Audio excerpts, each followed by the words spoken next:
الحمد لله نحمده ونستعينه ونستغفره ونؤمن به ونتوكل عليه ونعوذ بالله من شرور أنفسنا ومن سيئات أعمالنا من يهده الله فلا مضل له ومن يضلل فلا هادي له ونشهد أن لا إله إلا الله وحده لا شريك له ونشهد أن سيدنا ومولانا محمدا عبده ورسوله أما بعد فأعوذ بالله من الشيطان الرجيم بسم الله الرحمن الرحيم وبشر الصابرين الذين إذا أصابتهم مصيبة قالوا إنا لله وإنا إليه راجعون اللهم صل على محمد وعلى آل محمد كما صليت على إبراهيم وعلى آل إبراهيم إنك حميد مجيد اللهم بارك على محمد وعلى آل محمد كما باركت على إبراهيم وعلى آل إبراهيم إنك حميد مجيد۔ اللہ رب العزت نے اپنے کرم اور فضل سے ہمیں وجود بخشا ہے، اور اللہ رب العزت نے اپنے کرم اور فضل سے ہمیں ایمان کی دولت بھی عطا فرمائی ہے۔ دنیا میں کوئی شخص بھی ایسا نہیں کہ جو غم زدہ رہنا چاہتا ہو۔ دنیا میں ہر شخص کی خواہش ہے کہ مجھے خوشیاں ملے۔ وہ شخص جو اس جہان کو مانتا ہے اور اگلے جہان کو نہیں مانتا، اس کی کم از کم یہ خواہش ضرور ہوتی ہے کہ میں اس جہان میں خوش و خرم رہوں۔ اور جو بندہ اس جہان کو بھی مانتا ہے، اگلے جہان کو بھی مانتا ہے، اس کی خواہش بھی ہے کہ میں اس جہان میں بھی خوش رہوں، اس جہان میں بھی خوش رہوں۔ ہم مسلمان جنہوں نے کلمہ پڑھا ہے لا الہ الا اللہ محمد الرسول اللہ، اللہ رب العزت کی ذات کو اپنا الہ مانتے ہیں، اور حضور اکرم صلی اللہ علیہ وسلم کو اپنا نبی، پیغمبر، آخری رسول اور رہنما مانتے ہیں۔ ہمیں یہ بات سوچنی چاہیے کہ دنیا اور آخرت کی خوشیاں انسان کو کیسے مل سکتی ہیں۔ جس اللہ نے انسان کو پیدا فرمایا ہے، اسی اللہ نے طریقہ بھی بتایا ہے خوشی کیسے ملتی ہے اور ہم کیسے دور ہوتے ہیں۔ یہ دنیا کا ضابطہ ہے، جب بھی کوئی کمپنی کوئی مال تیار کرتی ہے تو اس کے منافع اور اس کے نقصانات دونوں بتا دیتی ہے۔ اگر اس چیز کو یوں استعمال کریں گے تو فائدہ ہوگا، اگر یوں استعمال کریں گے تو نقصان ہوگا۔ اور جو بھی چیز تیار کی جاتی ہے وہ نقصانات پہنچانے کے لیے نہیں، عموماً فائدہ دینے کے لیے ہوتی ہے۔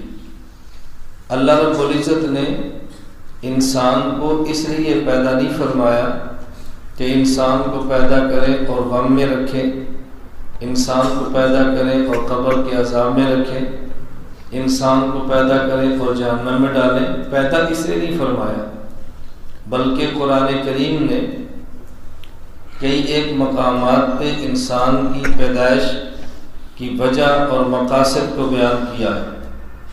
ایک جگہ فرمایا وَمَا خَلَقْتُ الْجِنَّ وَالْإِنسَ إِلَّا لِيَعْبُدُونَ، میں نے انسان اور جن کو پیدا کیا تاکہ میری عبادت کرے۔ ایک جگہ پر اللہ رب العزت نے فرمایا کہ ہم نے آسمان اور زمین ان سب کو کیوں پیدا کیا؟ لِيَبْلُوَكُمْ أَيُّكُمْ أَحْسَنُ عَمَلًا، اللہ یہ دیکھنا چاہتے ہیں کہ کون بہتر سے بہتر عمل کرتا ہے۔ تو اللہ رب العزت نے جس مقصد کے لیے پیدا کیا اس مقصد کو ذہن میں رکھنا چاہیے، اور اس مقصد کا طریقہ بھی جو اللہ نے بتایا اس طریقے کو بھی سامنے رکھنا چاہیے۔ اگر ہم چاہتے ہیں کہ دنیا میں غموں سے بچیں، اگر ہم چاہتے ہیں کہ دنیا میں خوشیاں ملیں، تو اس کا حل صرف یہ ہے کہ اللہ رب العزت سے بات پوچھ لیں اور حضور اکرم صلی اللہ علیہ وسلم سے اس کا طریقہ لے لیں تو انشاءاللہ پھر دنیا میں خوشیاں ہی خوشیاں ہیں۔ جو بظاہر انسان کو غم محسوس ہوتے ہیں اس غم کے اندر بھی پھر اللہ رب العزت خوشیاں رکھ دیتے ہیں۔ دنیا میں شاید کوئی ایسا انسان ہو جس کو کبھی بھی اپنے مزاج کے خلاف کسی چیز کا سامنا نہ کرنا پڑے، بادشاہ سے بادشاہ ہو یا فقیر سے فقیر ہو، کبھی بھی ایسا نہیں ہوتا کہ ہمیشہ بادشاہ کو پسند کی خبریں ملیں، کبھی خبریں اس کو اپنی خواہش کے خلاف بھی ملتی ہیں، اور فقیر کے ساتھ کبھی ایسا نہیں ہوتا اس کو ہمیشہ اپنے خلاف خبریں ملیں، کبھی اس کو اپنے موافق باتیں بھی مل جاتی ہیں۔ تو یہ موافقات اور مخالفات دنیا میں یہ چلتا رہتے ہیں۔ ہم نے یہ دیکھنا ہے کہ ہر حال میں اللہ ہم سے کیا چاہتا ہے۔ اس کے لیے میں نے ایک آیت کریمہ تلاوت کی ہے۔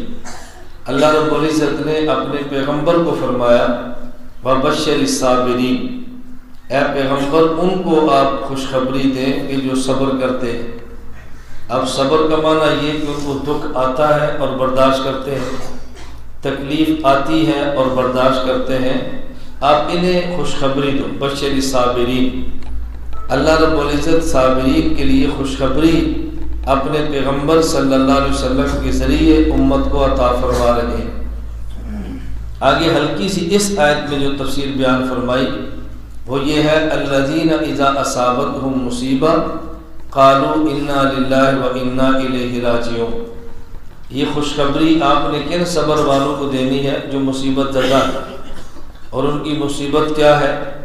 ماں کا بیٹا فوت ہو گیا ہے، باپ کی اولاد چلی گئی ہے، خامن کی بیوی فوت ہو گئی، یا بیوی کا خامن فوت ہو گیا، والدین کی اولاد چلی گئی ہے، اولاد کی والدین فوت ہو گئے ہیں، آپ ان کو خوشخبری دیں۔ وبشر الصابرین الذین اذا اصابتہم مصیبہ، صرف یہ نہیں کہ ان کو غم آیا ہے، صرف یہ نہیں کہ ان کے ہاں وفات ہوئی ہے، دیکھنا یہ اس وفات کے بعد انہوں نے کیا کیا ہے۔ جو موت کے بعد یہ جملے کہیں انا للہ و انا الیہ راجعون، آپ خوشخبری ان کو دیں۔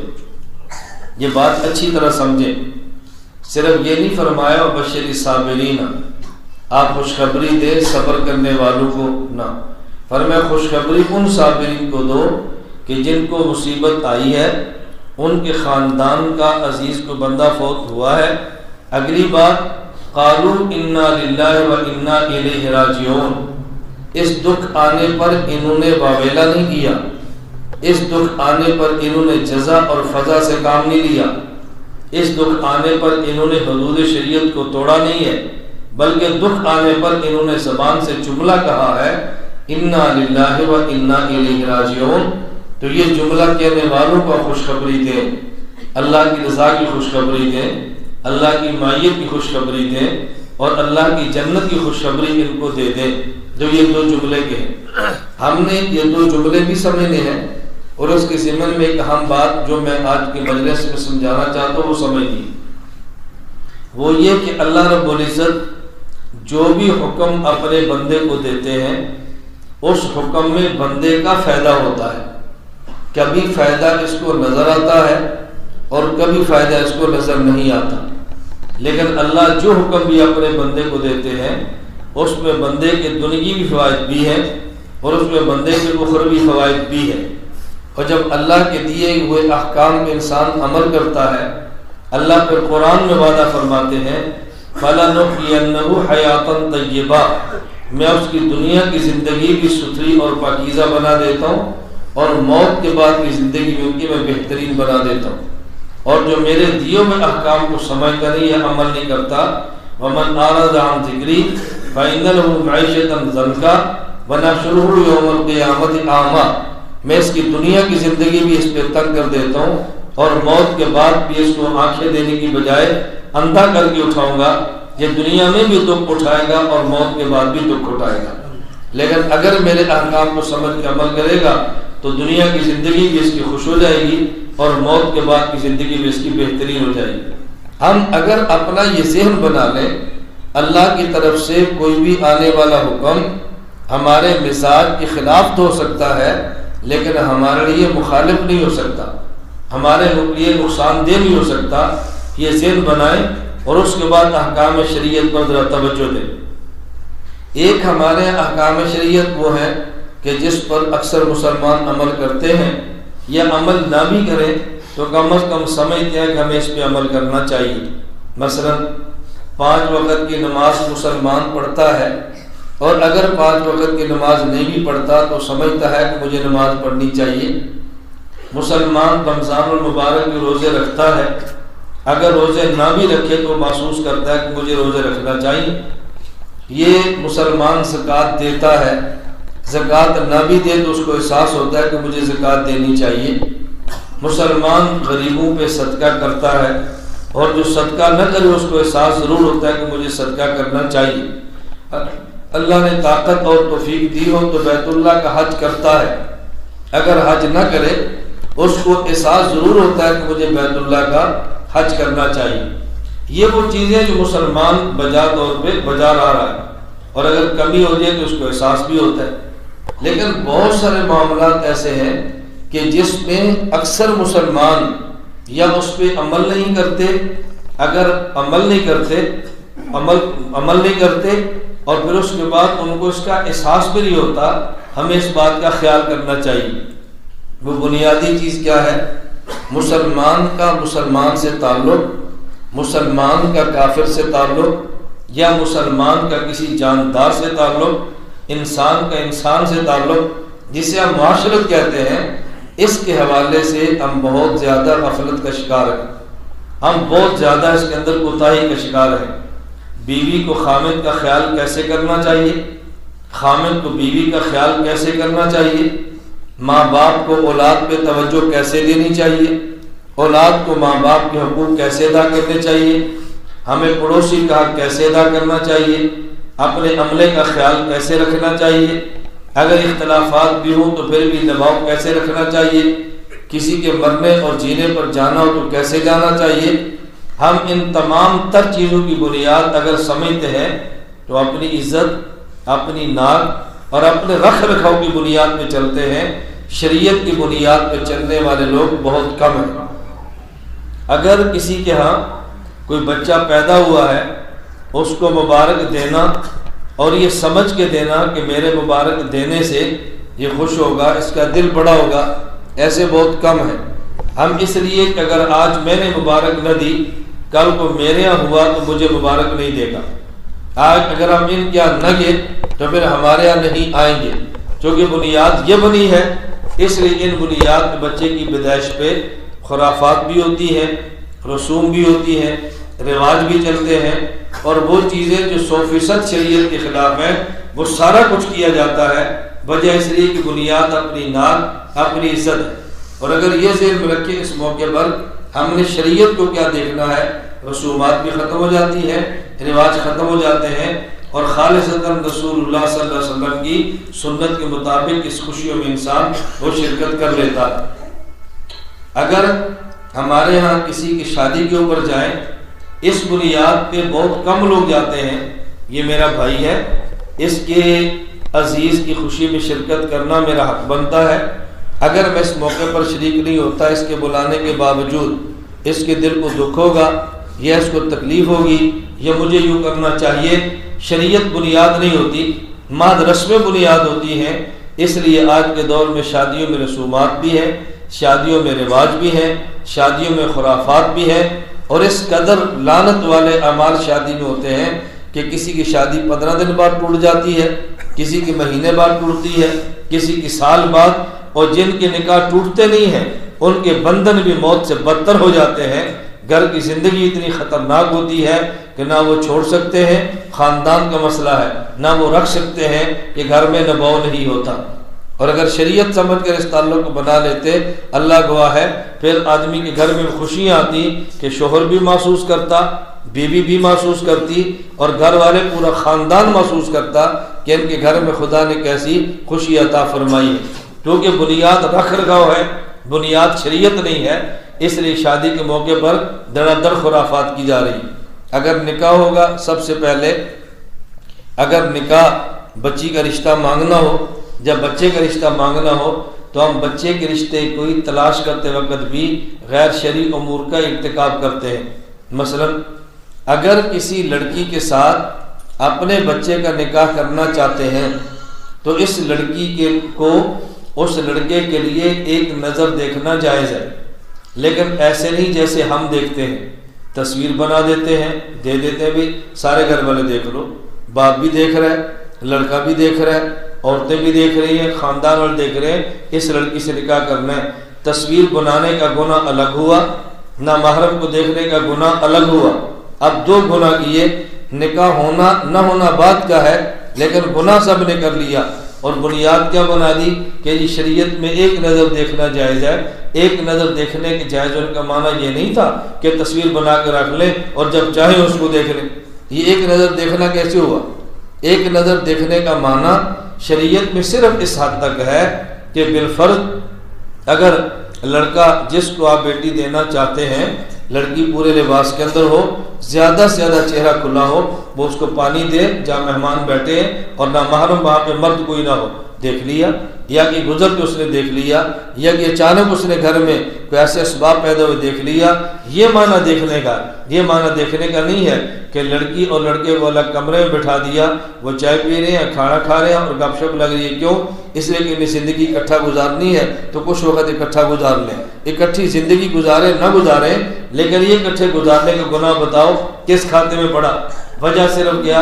مقصود ہمارا شریعت نہیں تھا، اس لیے ہم نے نکاح کا آغاز ہی گناہ سے کیا ہے، آغاز گناہ سے کیا۔ اور اس کے بعد اگر رشتہ طے ہو جائے تو پھر منگنی کے اوپر جو گناہ ہوتے ہیں، آشا وکاللہ، لڑکی والے لڑکے والوں کے کپڑے، لڑکے والے لڑکی والوں کے کپڑے، انگوٹھیاں دی جا رہی ہیں، اس میں گھڑیاں دی جا رہی ہیں، لاکھوں روپیہ خرچ کیا جا رہا ہے، بھگڑے ڈالے جا رہے ہیں، اور نہ معلوم کون کون سی خرافات کی جاتی ہے۔ وجہ اس لیے کہ ہم سمجھتے ہیں کہ نکاح سنت ہے، لیکن سنت نکاح کو اس غلط طریقے سے اختیار کرتے ہیں کہ سنت کو جا ایسے نکاح تو حرام کے قریب پہنچ جاتے ہیں۔ اب دیکھو، ایک صرف نکاح کا مسئلہ تھا، دیکھنے میں الگ جرم کیا، منگنی میں الگ جرم کیا، تیل لگانے کی الگ رسم کی ہے، مہندی لگانے کی الگ رسم کی ہے، مایوں بٹھانے کی الگ رسم کی ہے، اور پھر جو ان کا نکاح ہے اس میں جو بارات کی رسم ہم شروع کرتے ہیں۔ کسی دور میں بارات ہمارے ہندوستان اور پاکستان میں تھی، اس کا مقصد صرف اتنا تھا کہ لڑکے والے لڑکی لینے کے لیے جاتے، گاڑیاں اور کاریں موجود نہیں تھیں، سفر لمبا ہوتا اور وہاں سے بچی کو لے کر آنا ہوتا، راستے میں ڈاکو حملے کا خطرہ ہوتا، ہر خاندان سے ایک ایک بندہ لے لیتے، بھائی 10-15 خاندان کے ایک ایک بندہ دے دو یا کوئی ڈنڈا سوٹا اسلحہ لے لو کہ وہاں سے اس بچی کو لے کر آنا ہے۔ یہ بارات تھی، اور آج ہم نے اس کو شکل کیا دی ہے؟ ہم گھر سے نکلتے ہیں، پہلے شادی حال میں جاتے ہیں، وہاں پہ نکاح ہوتا ہے، پھر وہاں سے رخصتی ہوتی ہے، اگلے دن پھر اس ہوٹل میں جمع ہوتے ہیں، پھر وہاں پہ ولیمہ ہوتا ہے، پھر اپنے اپنے گھر جاتے ہیں۔ بتاؤ یہ کس سنت سے ثابت ہے اور کس شریعت کا یہ حصہ ہے؟ اگر 2-4 آدمی آ جاتے، مسجد میں نکاح ہوتا، سنت کے مطابق رخصتی ہوتی اور چند لوگ اکٹھے ہوتے تو اس میں ولیمہ کر لیا جاتا اور غریب کو اس کے شریک کر لیا جاتا، یہ سنت نکاح بھی ہوتا، سنت ولیمہ بھی ہوتا، اور مرد اپنی غیرت کے خلاف سمجھتا بچی سے جہیز مانگنا، تو بچیوں کے نکاح بھی آسان ہوتے، اور بچی والے مرد سے اتنے حق مہر کا مطالبہ کرتے کہ جو مرد کے لیے مناسب ہوتا اور بوجھ نہ پڑتا، تو مرد کو بھی آسانی رہتی۔ کتنا آسان نکاح کا طریقہ تھا، اور آج اتنا مشکل کر دیا گیا ہے کہ نکاح مشکل ہے اور بدکاری آج آسان ہے، بدکاری آسان ہے اور نکاح کرنا مشکل ہے۔ اللہ ہم سب کی حفاظت فرمائے۔ میں صرف یہ کہہ رہا تھا، اللہ پاک نے نکاح حکم کیوں دیا ہے؟ تاکہ خوشیاں ہوں، اس لیے نہیں دیا کہ قرض سود کے اوپر لے لیں اور زندگی بھر اس سود کو ادا نہ کر سکے۔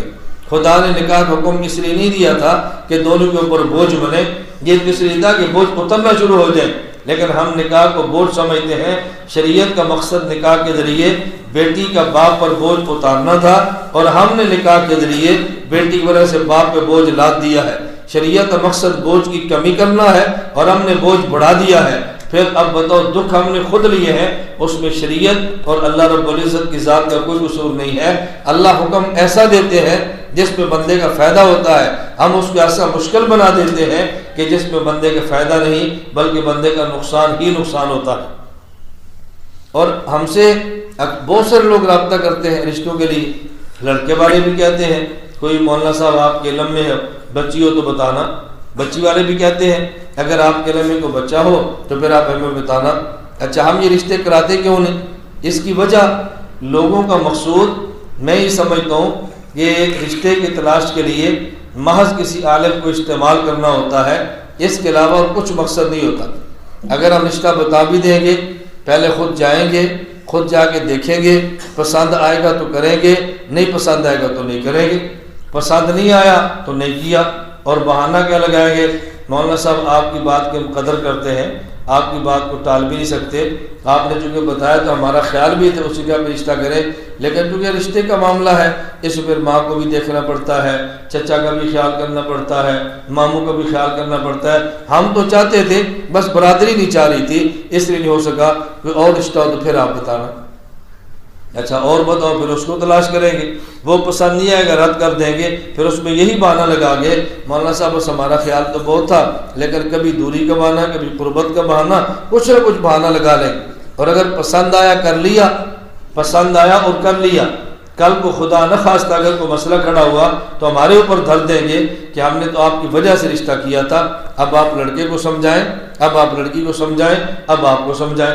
نہیں ہوا کیا اپنی مرضی سے نہیں ہے، اور اگر ہوا کیا اپنی مرضی سے ہے لیکن کھاتے ہمارے ڈال دیں گے۔ میں گزارش سے بھی کر رہا تھا ایک نکاح کے مسئلے پر آپ حضرات بتائیں اللہ اور اللہ کے رسول نے کتنی آسانیاں پیدا کی تھی اور ہم نے اپنے لیے کتنی مشکلات پیدا کر لی ہیں۔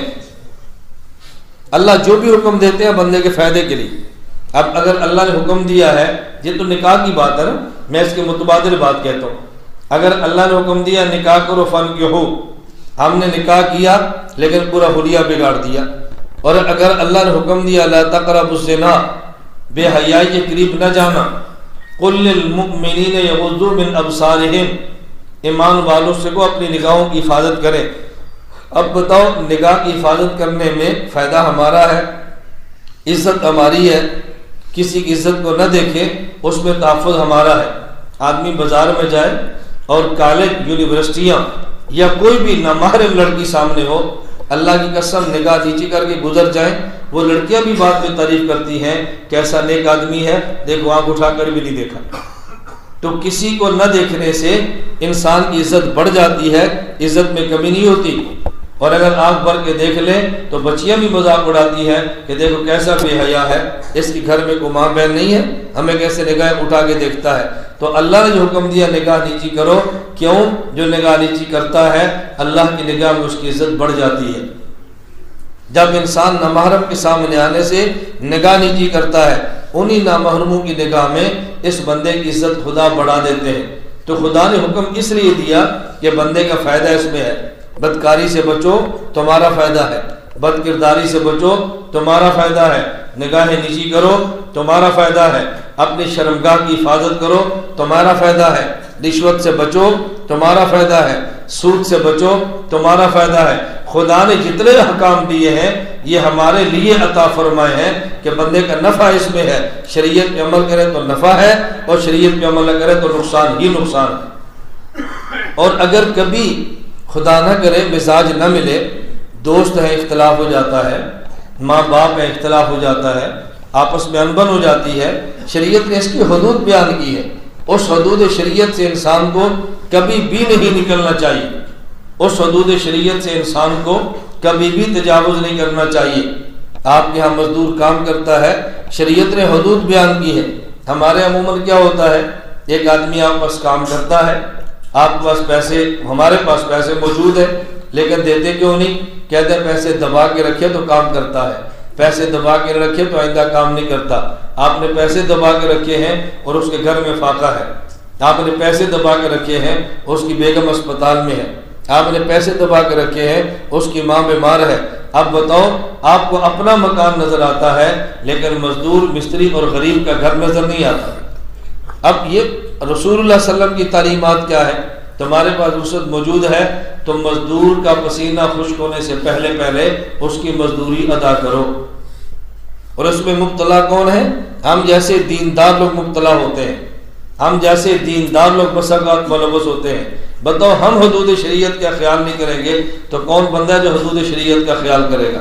مزدور کے معاملات اللہ کے نبی نے بتائے ہیں، ہمسائے کے معاملات اللہ کے رسول صلی اللہ علیہ وسلم نے بتائے ہیں۔ حدیث پاک میں ہے، خود رسول اللہ صلی اللہ علیہ وسلم نے فرمایا ہمسایوں کے معاملے میں جبریل امین نے اتنی تاکید مجھے کی کہ مجھے یوں محسوس ہونے لگا کہ ایسا نہ ہو کہ ہمسائے کو باقاعدہ وارث بنا کے کس ہمسائے کی وراثت میں شریک نہ کر دیا جائے۔ اس قدر مجھے تاکید کی کہ ہمسائے کا خیال کرو۔ لیکن بتاؤ ہمارے کتنے لوگ ہیں، ہمسایہ بیمار ہو اس کا پتہ کیا ہو، ہمسایہ غریب ہو اس کا پتہ کیا ہو، ہمسایہ کو دکھ ہو اس کا انسان نے احساس کیا ہو۔ بلکہ آپ حیران ہوں گے احادیث کو پڑھنے سے اور شریعت کو پڑھنے سے جو بات سامنے آتی ہے، اللہ نہ کرے اگر آدمی کسی اور جگہ کسی کی بچی کے ساتھ گناہ کرے تو اتنا گناہ نہیں ہے جتنا ہمسایوں کے یہاں انسان بدنگاہی کرے تو گناہ زیادہ ہے۔ جتنا گناہ اس کا ہے اتنا دوسروں کا نہیں ہے۔ ہمارے ہاں ہمسائیگی کو گناہوں میں استعمال کیا جاتا ہے اور شریعت اس کی تردید زیادہ کرتی ہے۔ ان کو ایسے سمجھو جیسے ہمارے گھر کے لوگ ہیں، ہمارے گھر کے افراد ہیں۔ بتاؤ گھر کے فرد پہ انسان دسترازی کرنا کتنا بڑا جرم سمجھتا ہے۔ جس ہمسائے کی حفاظت ہم نے کرنی تھی اسی ہمسائے کی عزت برباد ہم نے کی ہے۔ بتاؤ اس سے بڑا دنیا میں کوئی انسان ظالم، دیوس، بغیرت اور بے حیا ہو سکتا ہے؟ اللہ میں یہ بات سمجھنے کی توفیق عطا فرمائے۔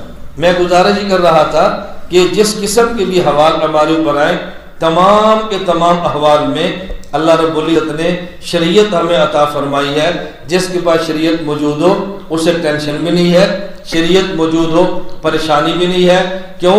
اگر شریعت کا خیال کریں گے اور کچھ زیادتی بھی ہوگی اور ہم نے برداشت کر لیا تو دنیا میں برداشت کیا ہے نا۔ یہ دنیا کی زندگی عارضی ہے، اصل زندگی موت کے بعد کی ہے۔ کچھ دکھ یہاں اٹھا لیں، موت کے بعد اللہ اتنی خوشیاں عطا کرے گا، اللہ کی قسم انسان احساس کرے گا کہ شاید دنیا میں سارے لوگ میرے اوپر زیادتی کرتے، ظلم کرتے، میں سہتا رہتا، اور آج سب کا صلہ اللہ مجھے یہاں موت کے بعد عطا فرما دیتا۔ آدمی کو وہاں پہ حسرتیں ہوگی، میں دنیا میں کسی پہ ظلم نہ کرتا، میں ظلم سہ لیتا مگر ظلم کرتا نہ۔ میں یہ بات اس لیے تاکید کے ساتھ کہتا ہوں بھئی کم از کم مسلمان تو ہیں ہی، ہم سے تعلق رکھنے والے تو یہ فیصلہ کریں اللہ تو نے توفیق عطا فرمائی میں دنیا میں کسی پر ظلم نہیں کروں گا، کسی ماں بہن اور بیٹی کو اللہ کبھی بھی میں بدنگاہی سے نہیں دیکھوں گا۔ آدمی نیت تو کرے نا کہ اللہ میں دنیا میں کبھی اپنے ماتحت پہ زیادتی نہیں کروں گا، ہمسائے پر زیادتی نہیں کروں گا، جو گزشتہ کیا ہے اس کی معافی مانگو اور معافی مانگو اس کو معاف کراؤ۔ جب تک انسان معاف نہ کرائے حقوق العباد کبھی بھی معاف نہیں ہوتے۔ مجھے بسا اوقات انسان کو رشک آتا ہے بعض حضرات پہ۔ ابھی گزشتہ مہینے کی بات ہے، مجھے ایک بزرگ پہ بہت اچھے انہوں نے فون کیا لاہور سے۔ اصل میں تو انہیں ایک بات پوچھنی تھی جس پر مجھے خوشی ہوئی نا، وہ بڑی عجیب تھی۔ مجھے فرمانے لگے کہ مولانا ایک بات آپ سے پوچھنی ہے اور ایک بات پر آپ سے معافی مانگنی ہے۔ مجھے بڑا تعجب ہوا، مجھے یہ فرما رہے ہیں مجھ سے علم میں آ گئے ہیں، تقوی میں آ گئے ہیں، نیک آدمی ہیں، یہ مجھے کون سی بات فرمائے گی؟ مجھے فرمانے لگے کہ چند ایک آدمی ایک جگہ پر بیٹھے تھے اور آپ کے خلاف کوئی بات ہو رہی تھی، میں بھی اس کے اندر شریک ہو گیا، میں نے بات سنی۔ غیبت انہوں نے کی ہے لیکن چونکہ میں نے آپ کی غیبت سنی ہے اور سن کر میں غیبت کے اندر شریک ہوا تو میں نے چاہا میں فون کر کے آپ سے معافی مانگ لوں کہ جو آپ کی غیبت کی مجھے اللہ کے لیے معاف کر دیں۔ دوسری بات میں نے آپ سے الگ پوچھ لی۔ اب یہ بات کون کر سکتا ہے؟ جس انسان کو فکر ہو، جس انسان کو فکر ہو۔ ہمارے حضرات لکھتے ہیں کم از کم آدمی اس کا اہتمام کرے، اگر کسی کی غیبت کی ہے اور جس کی غیبت کی ہے اس کو پتہ نہیں ہے کہ میری غیبت کی ہے، پھر جا کے اس سے تو معافی نہ مانگے لیکن اسی مجلس میں کم از کم 3 بار یہ بات کہہ دے، اللہم اغفر لہ و ایانا، اللہم اغفر لہ و ایانا، اللہم اغفر لہ و ایانا۔ عربی عبارت نہ آتی ہو اسی مجلس میں دعا مانگے، اللہ تو مجھے بھی معاف فرما، اللہ اسے بھی معاف فرما، اللہ مجھے بھی معاف فرما، اللہ اسے بھی معاف فرما۔ اپنے لیے بھی گناہوں سے معافی مانگے اور ان کے لیے بھی دعائیں مغفرت کرے۔ آپ نے کیونکہ غیبت اس کی ہے تو معافی اس کی بھی مانگو اور اپنے لیے بھی مانگو، اور اگر اس کو پتہ چل جائے اس نے میری غیبت کی ہے اس وقت تک معافی نہیں ہوگی جب تک اس آدمی سے جا کر معاف نہیں کروائیں گے۔ اب بتاؤ کتنا مشکل کام ہے، کتنا مشکل کام ہے۔ اچھا ایک بات ہمارے شیخ رحمۃ اللہ علیہ حضرت حکیم صاحب بڑی عجیب بات فرماتے عجیب بات یہ ہے، اگر کوئی انسان چوری کرے تو جس کی چوری کی ہے اس کو واپس کرنا اور اس سے معافی مانگنا ضروری ہے. اگر کسی کو منہ پہ گالی دی ہے تو اس سے معافی مانگنا ضروری ہے. اگر کسی کو مارا ہے تو اس سے معافی مانگنا ضروری ہے. جب تک اس سے معافی نہ مانگے، محض اللہ سے معافی مانگے تو معافی نہیں ملے گی. معافی تب ملے گی جب اس سے معافی مانگے. یہ عجیب حضرت نے کلام فرمایا اور فرمانے لگے یہ عجیب بات یہ ہے، اگر خدا نہ خواستہ آدمی نے کسی عورت کے ساتھ بد کرداری کی ہو، کسی عورت کے ساتھ بد کرداری کی ہو، اب اللہ نے معافی کا تعلق اس عورت سے نہیں رکھا بلکہ صرف اللہ سے معافی مانگے تو اللہ معاف کر دیتے. کیوں؟ اللہ نے انسان کی عزت کا کتنا خیال کیا ہے. اللہ نے انسان کی عزت کا کتنا خیال کیا. اگر اس نے کسی کے ساتھ منہ کالا کیا ہوتا اور بعد میں اللہ اس کو توبہ کی توفیق دے دیتا، اب اس کے چہرے پہ داڑھی ہے، سر پہ ٹوپی اور پگڑی ہے اور اس نے توبہ کر لی ہے، اب اگر اس سے معافی مانگنا ضروری ہوتا تو یہ دروازے کے باہر کھڑا ہوتا تو لوگ پوچھتے کیوں آئے ہو؟ یہ کہتا میں نے اس خاتون سے منہ کالا کیا تھا، اسے کو مجھے معاف کر دے. لوگ جوتا لے کر اس کو ماریں گے، ہمارے گھر آیا تجھے غیرت نہیں آتی. اگر وہ عورت کسی کے نکاح میں ہے تو شوہر کو پتہ چلے گا، وہ پہلے اس کو نکاح سے فارغ کرے گا، تو اتنی گندی ہے آج میرے پاس ہے. باپ کو پتہ چلے گا، باپ کہتے کہ نکل جا تو نے یہ کام کیا تھا. بھائی کو پتہ چلے گا تو بھائی شاید اسی بہن کو مار دے کہ تو نے کیا تھا. خدا نے اس کی بھی عزت کو بچایا، اس کی عزت کو بچایا. اتنا بڑا جرم تھا جس میں دوسرے بندے کا حق بھی موجود تھا، لیکن اللہ نے اس کو اپنا حق بنا کے انسان کی عزت کو محفوظ کر دیا. اس معاملے پہ صرف اللہ سے معافی مانگ لو، بس اللہ معاف کر دیں. بتاؤ اللہ انسان کی عزت کا کتنا خیال فرماتے ہیں، کس قدر خیال ہوتا ہے. اور یہ جو فرمایا کہ تم غیبت نہ کرو، غیبت کا مطلب کیا ہے؟ ہم کبھی اللہ ہم سب کو معاف فرمائے، ہم کبھی کیا گزرتے ہیں، یہ جو بات میں نے کی ہے یہ تو اس کے اندر ہے، میں نے کوئی الزام لگایا اس کے اندر ہے. رسول اللہ صلی اللہ علیہ وسلم نے فرمایا اگر آپ نے کسی مسلمان کا ایسا عیب بیان کیا ہے جو اس میں نہیں تھا، آپ نے بہتان باندھا ہے. اور اگر ایسا عیب بیان کیا جو اس مسلمان میں تھا تو پھر آپ نے غیبت کی ہے. اگر اس میں تھا ہی نہیں اور پھر آپ نے کیا تو بہتان ہے. اگر اس میں عیب تھا اور پھر آپ نے بیان کیا تو یہ غیبت ہے. ہم بہتان کو بڑا جرم سمجھتے ہیں. رسول اللہ صلی اللہ علیہ وسلم کیا فرما رہے ہیں؟ الغیبۃ اشد من الزنا. اگر مسلمان میں جرم موجود ہو، آپ کمر کے پیچھے بیان کریں، اتنا بڑا گناہ ہے جس قدر بدکاری کا بھی گناہ نہیں ہے. یہ غیبت کا 9 سے بڑا جرم ہے. آپ ایمان سے بتاؤ ہماری کتنی مجالس ہیں جو غیبت سے خالی جاتی ہو. ہماری کتنی مجالس ہیں ہم کسی مسلمان بھائی کا برے لفظوں سے تذکرہ نہ کرتے ہو. ہماری کتنی مجالس ہیں کہ جس میں ہم یہ سارے جرائم کرتے ہیں. اللہ پاک مجھے بھی معاف فرمائے، اللہ آپ کو بھی معاف فرمائے، اور آئندہ اللہ ہم سب کو اس غیبت کے جرم سے محفوظ رکھے. میں نے اس آیت پر جو تھوڑی سی بات کرنی میں وہ بات پوری کر لیتا ہوں. اللہ رب العزت نے فرمایا وبشر الصابرین، اے میرے پیغمبر آپ صبر کرنے والوں کو بشارت دیں. اور یہ صبر کرنے والے کون ہیں؟ ان کو صدمہ پہنچا. ان نے 2 جملے کہہ دیے، نمبر 1 انا للہ، نمبر 2 انا الیہ راجعون. میت کے جانے پہ 2 جملے کہے میرے پیغمبر ان کو آپ خوشخبری دو. خوشخبریاں اور بھی ہیں لیکن بہت بڑی، بلکہ یوں کہا جائے سب سے بڑی خوشخبری جو صابرین کو اللہ نے جنت میں دی ہے وہ یہ ہے ان اللہ مع الصابرین. دکھ پہنچے انسان برداشت کرے اور دکھ کا بدلہ نہ لے. اس صبر پہ اللہ اپنی معیت، اللہ اپنی رفاقت، اللہ اپنا ساتھ عطا فرماتے ہیں. اور دنیا میں اس سے بڑی کوئی نعمت نہیں، خدا کی قسم، کہ انسان کو اللہ اپنی معیت عطا فرما دے. حضرت موسیٰ علیہ السلام کو دیکھے، فرعون کی فوج پیچھے ہے، فرعون کی فوج پیچھے ہے. موسیٰ علیہ السلام دیکھو آگے سمندر ہے اور ڈوبنے کا، آگے جائیں تو ڈوبنے کا خطرہ، اور پیچھے دیکھیں تو فرعون کی فوج ہے. لیکن موسیٰ علیہ السلام ایسے حالات میں بھی ثابت قدم کیوں ہیں؟ فرمایا انما یا ربی، میرا رب میرے ساتھ ہے. جب رب ساتھ ہو، پیچھے جاؤں مجھے فوج کچھ نہیں کہے گی، آگے جاؤں مجھے دریا اور سمندر کچھ نہیں کہے گا، اس لیے کہ میرا رب میرے ساتھ ہے.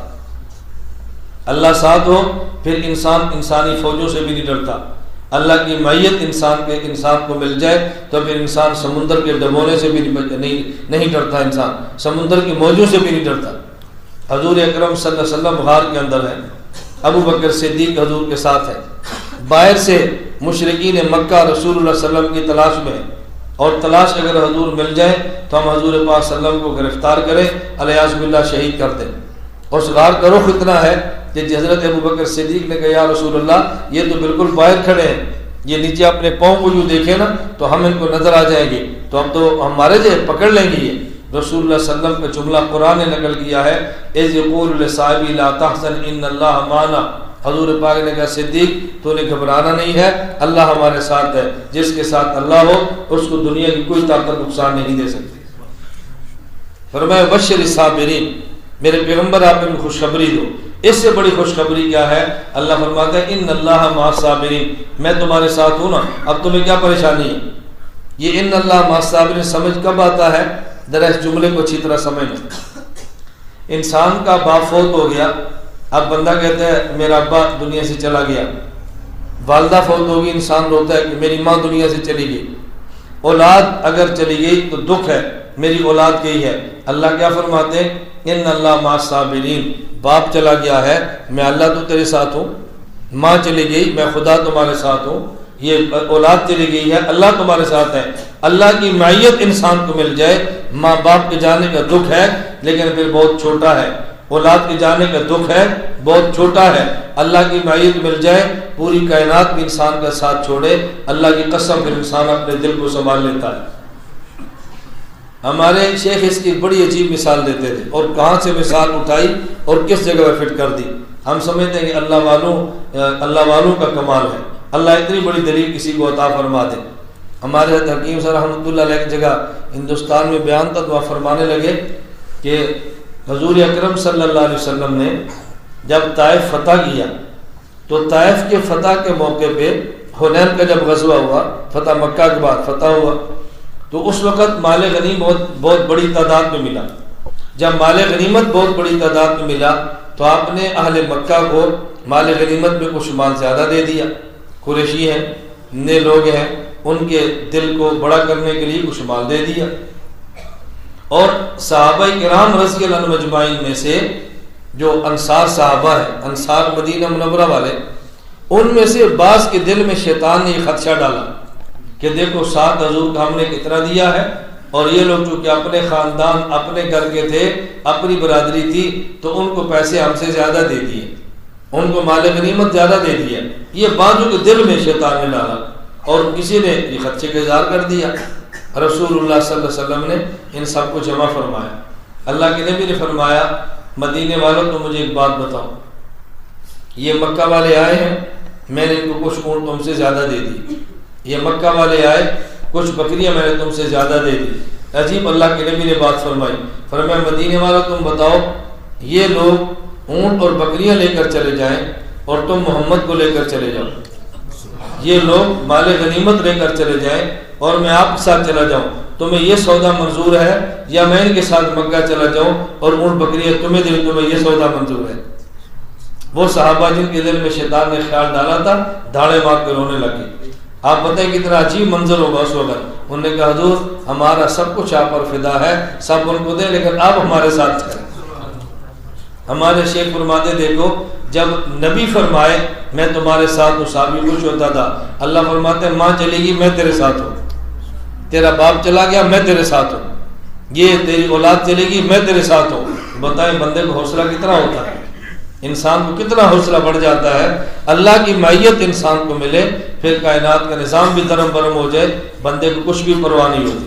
فرمایا میرے پیغمبر ان کو بشارت دو، الذین اذا اصابتہم مصیبہ، جب ان کو تکلیف پہنچے کہتے ہیں انا للہ و انا راجعون، ہم اللہ کے ملک ہیں، اللہ کے غلام ہیں، اور مالک کو اختیار ہے کہ جس غلام کو پہلے بلا لے اور جس غلام کو بعد میں بلا لے، کوئی بندہ تبصرہ کر ہی نہیں سکتا۔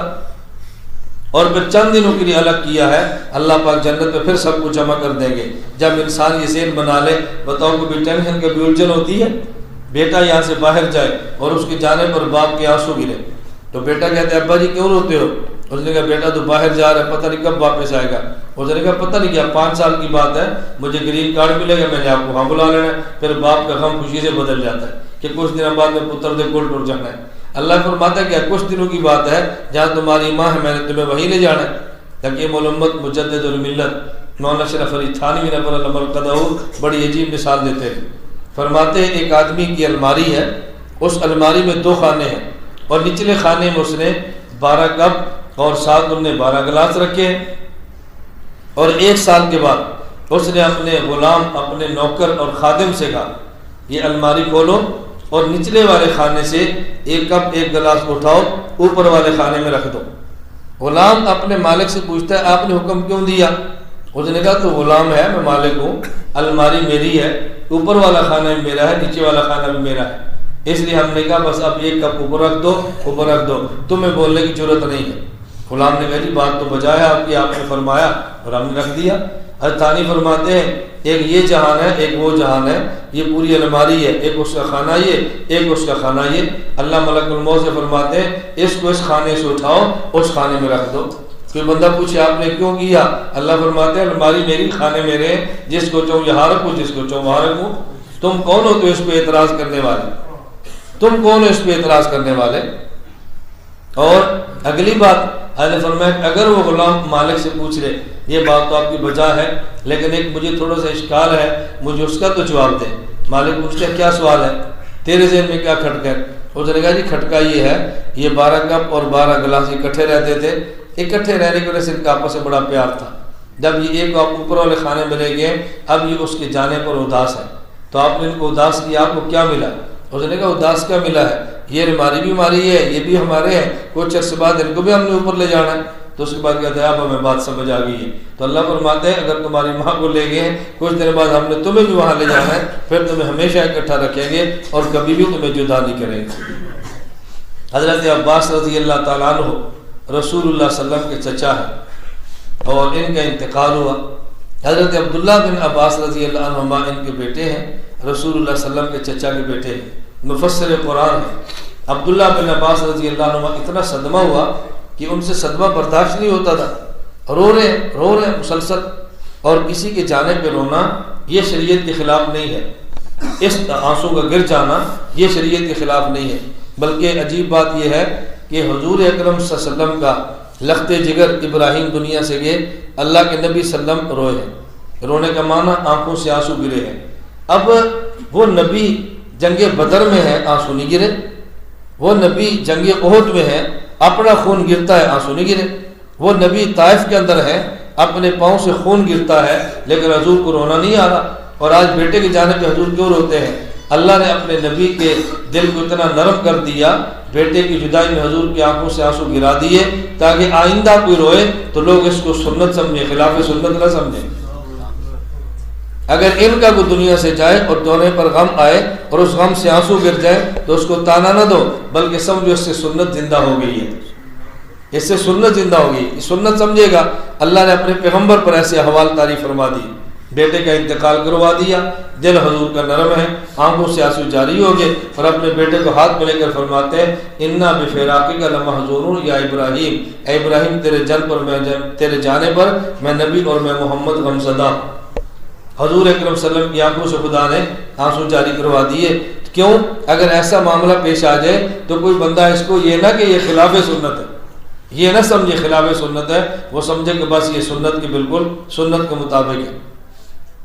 کہتے ہیں بڑا معروف واقعہ ہے, ہمارے حکیم صاحب فرمایا کرتے تھے بعض لوگ کس قسم کی سنتیں زندہ کرنے پر پریشان ہوتے ہیں, بعض لوگ کس قسم کی سنتیں زندہ کرنے پر وہ پریشان ہوتے ہیں. ایک کہتے ہیں بزرگ تھے, تو ان کے ہاں جیسے اللہ والے نیک تھے, نکاح نہیں تھا. اچانک ایک دن خیال ہے, صبح اٹھے تو اپنے مریدوں سے کہا بھی ہماری شادی کراؤ. وہ بڑے حیران ہو کہ حضرت کو ہم بہت کہتے نکاح کرو, نکاح ہی نہیں کرتے. آج صبح اٹھے کہتے میری شادی کراؤ. تو انہوں نے کہا بھی میرا نکاح کرو. خیر مریدین تھے وہ تو ترستے تھے ہمارے شیخ سے ہماری بیٹی کا نکاح ہو. نکاح ہو گیا. اچھا کچھ عرصہ سال گزرا, اللہ نے اولاد بھی عطا فرما دی, اللہ نے اولاد بھی عطا فرما دی. اچھا کچھ تھوڑا عرصہ گزرا, آگے اولاد فوت ہو گئی. اب حضرت فرمانے لگے اپنی عالیہ کو بلا کر, بھئی تمہارا دل کرے رہنا چاہو تو رہو, جانا چاہوں تمہیں فارغ کر دیں, میں تمہیں مجبور نہیں کرتا. میں عبادات میں اتنا مشغول رہتا ہوں کہ میں حقوق زوجیت کو ادا کرنا میرے بس میں نہیں ہے. تو انہوں نے کہا حضرت اگر آپ نے یہی کرنا تھا تو آپ نے نکاح کیوں کیا تھا, 1 سال بعد فارغ کرنا. انہوں نے فرمایا میں نے حدیث مبارک جب یہ پڑھی کہ جب نابالغ بچہ فوت ہو والدین کی شفاعت کرتا ہے اور والدین جنت میں جاتے ہیں تو میرے دل میں حسرت خدا مجھے عطا فرمائے، وہ نکاح بھی ہو گیا، اولاد بھی ہوگی، فوت بھی ہو گئی، اور وہ جو میری حسرت خدا نے پوری فرما دی، جو میرا مقصد اب پورا ہو گیا، رہنا چاہو تمہاری مرضی، جانا چاہو تمہاری مرضی۔ اب اس کا معنی یہ نہیں ہے کہ جس کیسا جو بیوی کو کہہ دی رہنا چاہو تمہاری مرضی، جانا چاہو تمہاری مرضی، یہ نہ کہنا کیوں اگر وہ چلی گئی تو پھر سال کے بعد آپ نے منتیں کرنی ہے اور وہ شاید کوئی دے بھی نہ کہ پچھلے سال لکھا ہوا اور آپ نے بارے کی اب کون دیتا ہے، پھر یہ چیختا پڑے گا میرے ساتھ کیا ہوا۔ تو بس اوقات ہم اپنے اکابر کی ان جیسی چیزوں کو ان پر اللہ کا احسان سمجھیں، اگر ان باتوں کی وجہ سے خود ان کے پیچھے چلنا شروع کریں گے نا پھر آپ کو کافی دقت اور پریشانی پیدا ہوگی۔ ہمارے ابھی یہ 4 دن قبل کی بات ہے، ہم ملتان سے ہمارے بزرگ تشریف لائے تھے تو ان کے ساتھ ایک اور بزرگ بھی تھے، تو میں نے جو ہمارے پاس مہمان ہے تو میں نے پوچھا جی آپ چائے پیئیں گے؟ فرمایا نہیں۔ تو میں نے کہا ساتھ والے چائے پیے؟ کہتے ہیں نہیں۔ میں نے کہا تو ان کو دے کر کہہ رہے نہیں، تھوڑی دیر بعد یہ تو پیتے نہیں ہیں، پھر تو نے کہنا ملے ہم نے دینی نہیں ہے۔ میں نے پھر مذاق میں کہا بھی ان کی وجہ سے اپنی زندگی خراب نہ کرو، یہ تو اللہ کے نام پہ اپنی زندگی قربان کر چکے ہیں۔ تو پھر کہتے ہیں ٹھیک ہے جی ہمارے لیے بھی لے آؤ، ٹھیک ہے ہمارے لیے بھی لے آؤ۔ خیر اللہ میں بات سمجھنے کی توفیق عطا فرمائے۔ حضرت عبداللہ بن عباس رضی اللہ عنہ کے والد حضرت عباس کا انتقال ہوا، صدمہ جان نہیں چھوڑ رہا، غم ہے وہ جان چھوڑتا نہیں تھا۔ غم کا آنا کوئی تعجب کی بات نہیں ہے، خود ہمارے شیخ حکیم اختر صاحب رحمۃ اللہ علیہ فرماتے کہ میری جب والدہ فوت ہوئی تو میرا غم نہیں جاتا تھا، اتنا میں روتا، کبھی ان کے کپڑے دیکھو پھر رو پڑو، ان کا پاندہ دیکھو پھر رو پڑو، مجھ سے برداشت نہیں ہوتا تھا۔ میں وہاں سے ہمارے دوست پنڈی ٹیکسلا وہاں چلا گیا، کچھ دن دوستوں کے ساتھ گپوں مشغول ہوا تو والدہ کے جانے کا صدمہ کم ہونا شروع ہو گیا۔ بازو پر کیفیت ہوتی ہے۔ حضرت عبداللہ بن عباس رضی اللہ عنہ غم زدہ تھے، حضرت عباس کا غم جاتا نہیں تھا۔ ایک بدو دیہاتی آدمی آیا، لوگوں نے بڑی تسلیاں دی مگر تسلی نہیں ہو رہی تھی۔ ایک دیہاتی آدمی نے آ کر تسلی دی اور ایسا جملہ کہا، حضرت عبداللہ بن عباس رضی اللہ عنہ کا غم فوراً ختم ہو گیا، ایسی تسلی۔ اس نے کہا حضرت آپ کے والد عباس چلے گئے ہیں، آپ کے والد عباس اللہ میاں کے پاس چلے گئے ہیں، تو پہلے آپ ان کو سنبھالتے تھے، اب اللہ میاں کے پاس ہیں، تو بتاؤ آپ کے باپ کے لیے آپ بہتر ہے یا آپ کا اللہ بہتر ہے؟ آپ کے والد کے لیے آپ بہتر ہے یا اللہ بہتر ہے؟ انہوں نے کہا اللہ بہتر ہے۔ انہوں نے کہا جب آپ نے والد پہ صبر کیا ہے اور صبر کی وجہ سے آپ کو جنت اور اللہ کی معیت ملی ہے، اب بتاؤ آپ کے لیے آپ کے چچا باپ بہتر ہے یا اللہ کی معیت اللہ کا ساتھ بہتر ہے؟ کہا جی اللہ بہتر ہے۔ کہتے ہیں پھر روتے کس لیے ہو؟ انہیں تم سے بہتر ملا ہے، تمہیں ان سے بہتر ملا ہے، اب رونے کی کیا ضرورت ہے؟ حضرت عبداللہ رضی اللہ عنہ رونا ختم ہو گیا۔